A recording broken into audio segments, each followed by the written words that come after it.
Hi and hello there, Aries! Welcome new subscribers. My name is Yan, returning Istam buyers. Thank you sa inyong walang sawang love at support for me. At kung di mo pa alam, mayroon pa po tayong other channel, no? Ang link niyan nasa description box na reading na to. So if interesado, i-click lamang yung link na yan para kayo mapunta there. At araw-araw ay nag-upload po tayo ng collective readings for all signs doon, no? Yeah, no? Ang concept natin ngayon, Aries, is alamin natin kung ano ba yung nagsisirculate ng mga usap-usapan about your ano ba yung sinasabi ng ibang tao sa inyo ngayon. So, maaaring halo-halo na 'to 'no, puwedeng mahagip natin yung mga sinasabi ng mga friends mo, kapitbahay, ng mga tsismoso-tsismosa, mga katrabaho, and even your family 'no, or kung sino man ito, puwede rin naman na secret admirer or whatsoever 'no. So, let's see kung ano itong nagsi-circulate ng mga usap-usapan about you, might be gossips, rumors 'no, basta what they're talking 'no, or what they're saying sa inyo. So, just take only what resonates, Aries. Archangel Michael, thank you so much, angel guides. By the way, cross watchers ni Aries, welcome ka rin. Or may Aries placement sa natal/birth chart, welcome din kayo. Just take only what resonates, guys, okay? Thank you so much, Archangel Michael, angel guides, sa palagiang presence ninyo sa reading ni Aries. Can we get messages right here? What does other people say about Aries? Messages.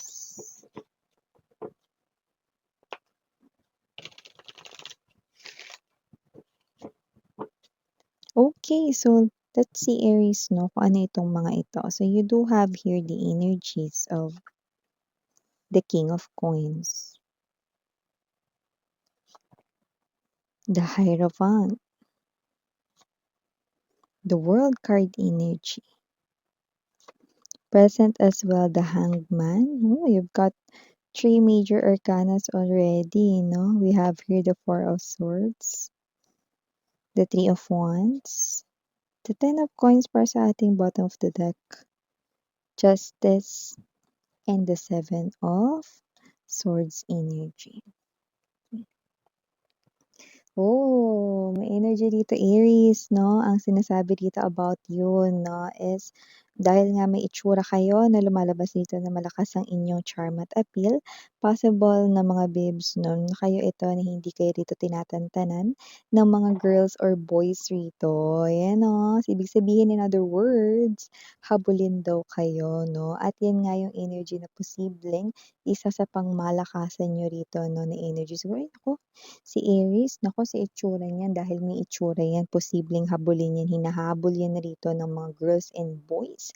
Maraming nagkakagusto diyan, maraming gustong pakasalan yan, 'no, or magpakasal diyaan, yan 'no. So, may energy rito 'no, na marami raw nagkakagusto sa'yo, maraming nag-i-imagine, maraming nagfa-fantasize 'no, na ka ritong boyfriend, girlfriend 'no, at yung iba, maging future spouse ka, Aries, 'no, dahil nakikitaan ka nila rito ng ikaw ay may itsura, 'no, at ikaw rito, 'no, ay parang yung energy mo rito is, heart throb yung datingan mo rito, 'no, 'yan, 'no. You definitely keep on stealing other people's heart, 'no. Ini-steal mo rito yung mga puso ng mga girls, mga boys, lahat ng gender dito, pero I do see that you are also someone whose heartbreaker daw with the Justice card energy, Seven of Swords right in here, no? Dahil nga, ikaw, Aries, 'no, ay namimili lamang rito 'no, ng as in talagang kung sino yung gusto mo because alam mo naman sa sarili mo kung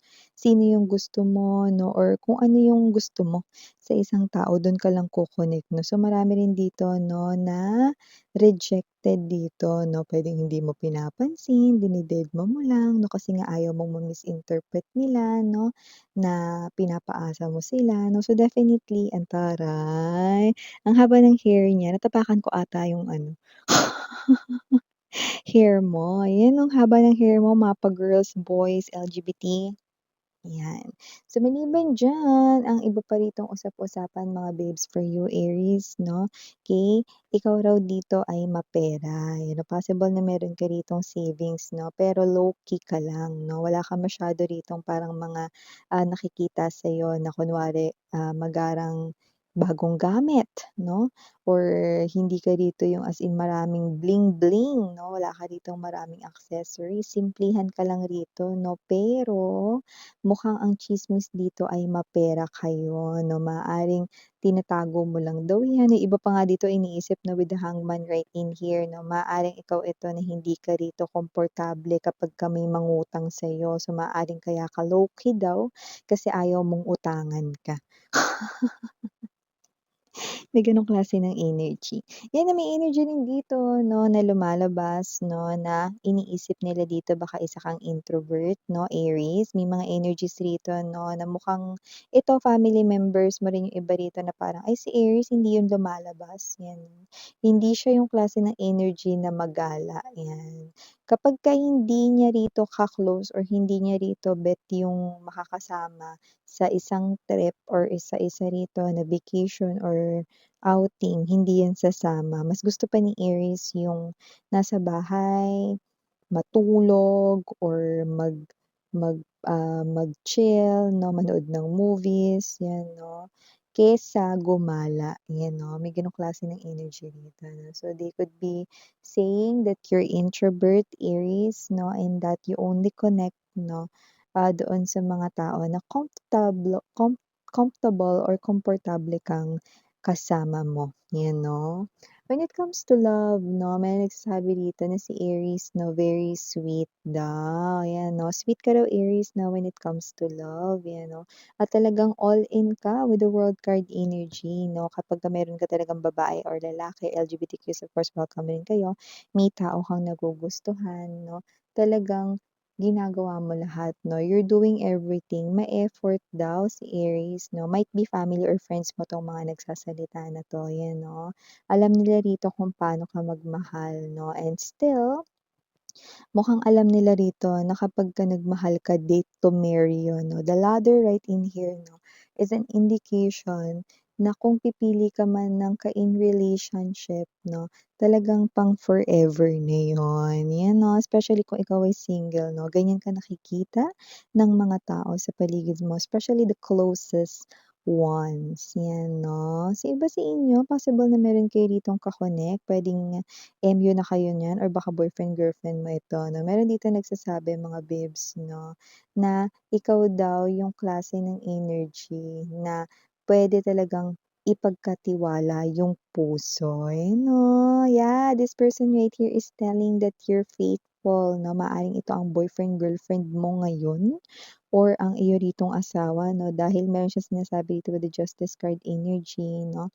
Mukhang yung energy niya kasi is parang tama yung desisyon kong pinagkatiwala ko kay Aries ang puso ko. Ayun 'no, maybe yan talaga ang inyong labi-dabi is speaking 'no, pero kung yan naman ay, other energies maaaring yan ay nasa close circle of friends mo 'no, na parang alam nila 'no, na puwede ka talaga ritong pagkatiwalaan na hindi ka player ye, ye, ye 'no, we heard it 'no, na hindi ka player type of energy 'no, but you are someone na trustworthy 'no, at hindi lang 'yan 'no, nakikita ko rin dito na meron dito nagsasabi na maalaga ka sa family mo, okey.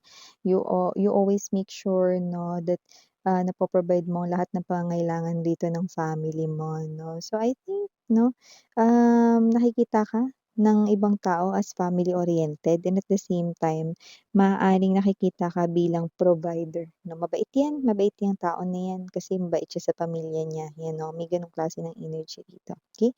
Meron ditong energy mga babes 'no, na possible rito na ewan ko, may plano ka bang ganito? Kasi meron ditong nagsasabi na um parang ng travel with you, 'yan 'no, at parang kailangan na i-schedule with the Three of Wands energy. Ayaw mo siguro nung biglaan, Aries 'no, siguro friends mo 'to. May dito ng travel at mukhang balak niya itong sabihin kahit na medyo malayo pa itong travel na ito 'no. So, may energy kasi rito na sasabihin ko na 'to kay Aries kasi habang maaga pa. Ayaw niya yung energy na parang ayaw mo daw yung energy na parang biglaan, yung lakad or alis 'no, yung gusto mo malaman mo na agad, parang may gano'ng klase ng energy 'no. Yeah, siguro dahil nga kasi 'no, gusto ninyo na paghandaan 'no. At hindi lang naman 'yan tungkol sa travel 'no, alam mo kasi ikaw Aries 'no, may energy ka rin talaga na gusto mo na paghahandaan yung mga bagay-bagay 'no, para kumpletos rikados ka lalo na kung lakad 'yan 'no, dala mo na lahat 'di ba, yung wala ka na makakalimutan 'no, and everything 'di ba? And especially 'no, I do see that meron ditong energy 'no, na you value every penny you have 'no, every money, every coin that you have 'no. Kasi nga this is you 'no, I think you're saving for the future 'no, nakikita ka rin ng iba 'no, na parang kaya mo rin kino-consider na paghandaan yung mga bagay 'no, kasi nga gusto mo na ma malaanan ng budget 'yan, okey? Lalo na kung ikaw ay maraming responsibilities 'no, like even ikaw yung provider sa family ninyo, it doesn't have to be that you are the, what's this, that you are the head of the family, pero parang ikaw dito yung nagpo-provide, nagbibigay 'no, sa inyong family, okey? And also nakikita ka rin dito 'no, ng ibang tao 'no, as someone dito 'no, na very gentle at maaasahan. 'Yan 'no, maaaring mga katrabaho mo ito 'no, parang may energy kasi dito na madali ka raw lapitan, okey, approachable daw si Aries 'no, at may energy ka rin daw kasi dito Aries 'no, na hindi kayo yung energy na masungit 'no. Pero meron ditong lumalabas na parang, yeah, yung iyo rito daw na itsura 'no is someone na meron kang face na puwedeng maka-intimidate 'no.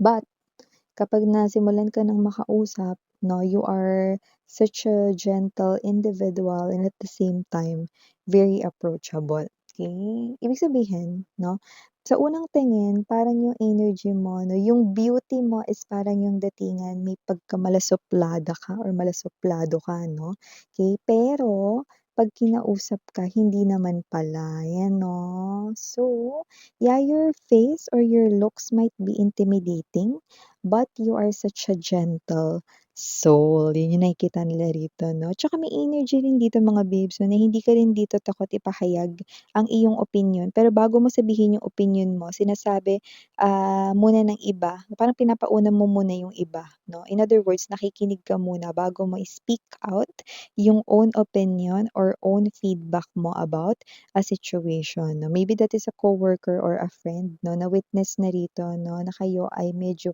fair and balance 'no, na hindi kayo dito takot na i-express yung inyong saloobin pero pauunahin mo muna yung iba 'no, and you will try to understand and listen 'no, sa kanila muna 'no, bago mo i-speak ang iyong truth, 'yan 'no. And last but not the least for my Aries people right in here 'no, nakikita ko din dito 'no, that you are someone here who's quiet.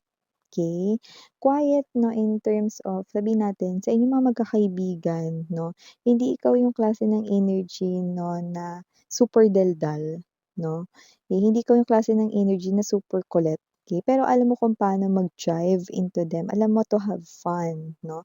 Pero ikaw yung energy na hindi ikaw yung laging nagpapatawa 'no, ikaw yung energy 'no na, um, tumatawa, 'yan parang ikaw yung audience kumbaga, ikaw yung parang, hindi ikaw yung pinaka nagpapatawa pero ikaw yung parang sinu-support mo yun. Like let's say 'no, ganong klase ng energy mo 'no. Maybe this is a friend talking right in here 'no, maybe this person here is, someone 'no na hindi ka KJ, okey?